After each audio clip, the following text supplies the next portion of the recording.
नमस्कार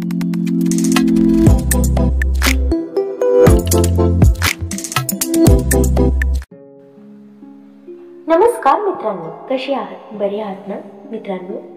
जीवन चढ उतारांनी भरलेले आहे आणि आपण सर्वजण कधी ना कधी आव्हानात्मक काळ अनुभवतो। ते कामाशी संबंधित तणावामुळे, वैयक्तिक समस्यांमुळे किंवा सामान्य अवस्थेमुळे असो, निराश होणे हा मानवी अनुभवाचा एक नैसर्गिक भाग आहे। तुमच्या त्रासाचे मूळ कारणे ओळखणे आणि त्यांचे निराकरण करणे अत्यावश्यक आहे। तरी तुमचा उत्साह वाढवण्यासाठी आणि तुमचा मूड सुधारण्यासाठी तुम्ही प्रयत्न करू शकता असे सोपे उपाय आहेत या व्हिडिओमध्ये। असा एक उपाय आहे जे तुमच्यावर वाईट वेळ असताना आश्चर्यकारक काम करू शकते। नंबर 1, संगीताची शक्ती। शतकानुशतके संगीत हा मानवी संस्कृतीचा अविभाज्य भाग आहे। त्यात भावना जागृत करण्याची, आठवणींना चालना देण्याची आणि आपला मूड बदलण्याची उल्लेखनीय क्षमता आहे। जेव्हा तुम्हाला वाईट वाटत असेल तेव्हा तुम्हाला बरे वाटण्यास मदत करण्यासाठी संगीत हे एक शक्तिशाली साधन असू शकते। ते कसे कार्य करते ते येथे आहे। Number 2, mood elevation.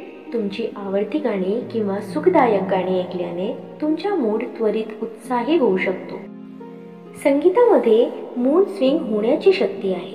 मेंदूला चांगले वाटणारे रसायन जे तणाव आणि दुःख दूर करण्यात मदत करू शकते। मन वळवते। संगीत तुमचे लक्ष नकारात्मक विचार आणि भावनांपासून दूर वळवू शकते, ज्यामुळे तुम्हाला ताल, गीत किंवा सुरांवर लक्ष केंद्रित करता येते। या मानसिक बदलामुळे तुम्हाला त्रास होत असलेल्या त्रासांपासून आराम मिळू शकतो। नंबर 4, भावनिक अभिव्यक्ती। कधी कधी आपण आपल्या भावना तोंडी व्यक्त करण्यासाठी संघर्ष करतो। संगीत हे एक माध्यम म्हणून काम करू शकते, द्वारे तुम्ही तुमच्या भावना व्यक्त करू शकता। मनापासून गाणे असो किंवा उत्साही ठेवून असो, योग्य गाणी शोधून तुम्हाला मनापासून मुक्त होण्यास मदत करू शकते।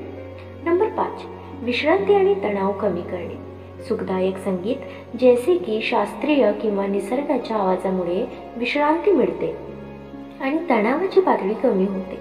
हे तुमची हृदयगती कमी करते आणि कोलेस्ट्रॉलची पातळी कमी करते। तुम्हाला शांत आणि रिलॅक्स वाढण्यास मदत करते। उपाय म्हणून संगीत कसे वापरावे? नंबर 1, प्लेलिस्ट तयार करा। वेगवेगळ्या मूड आणि परिस्थितींसाठी प्लेलिस्ट तयार करा। तुम्हाला जेव्हा वाईट वाटत असेल तेव्हा एक प्लेलिस्ट ठेवा। दुसरे, तुम्हाला प्रेरणा हवी असेल तेव्हा आणि एक विश्रांतीसाठी। तुमचे संगीत अशा प्रकारे आयोजित केल्याने तुमच्याकडे कोणत्याही भावनिक स्थितीसाठी योग्य साऊंड ट्रॅक असल्याची खात्री होते। नंबर 2, सोबत गाणे किंवा नाचणे। तुमच्या आवडत्या गाण्यांसोबत गाण्यास किंवा स्फूर्ती नृत्य करण्यास घाबरू नका। शारीरिक हालचाल आणि गायन उपचारात्मक असू शकते आणि त्वरित मूड फ्रेश होऊ शकते। नंबर 3, लक्षपूर्वक ऐकणे। काही वेळा तुम्ही कोणत्या संगीत ऐकताय हे महत्त्वाचे नाही, तर तुम्ही ते कसे ऐकता। तुमचे हेडफोन लावा, डोळे बंद करा आणि संगीतात मग्न व्हा। गाण्याची बोल, वाद्य आणि संगीत तुम्हाला कसे वाटते याकडे लक्ष द्या। नंबर 4, समुदाय शोधा। एखाद्या संगीत समुदायात सामील होणे हे आपलेपणा आणि संभावना निर्माण करू शकते। इतरांसह संगीत सामायिक करणे हा एक अतिशय प्रभावशाली अनुभव असू शकतो। ह्यातून काय निष्कर्ष निघतं, तर जेव्हा जीवन तुमच्या मार्गाला आव्हान देते तेव्हा लक्षात ठेवा की तुमच्याकडे एक शक्तिशाली आणि करण्यास योग्य उपाय आहे। संगीत तुम्हाला सात्वन्य मूड वाढवण्यासाठी किंवा तुम्हाला अभिव्यक्त करण्याचा मार्ग असले तरीही संगीत हा तुमच्या स्थिर सहकारी असू शकतो। त्यामुळे पुढच्या वेळी तुमचा वेळ वाईट असेल तेव्हा तुमच्या आवडत्या ट्यूनकडे वळण्यास किंवा नवीन गाण्याचा शोध घेण्यास अजिबात संकोच करू नका।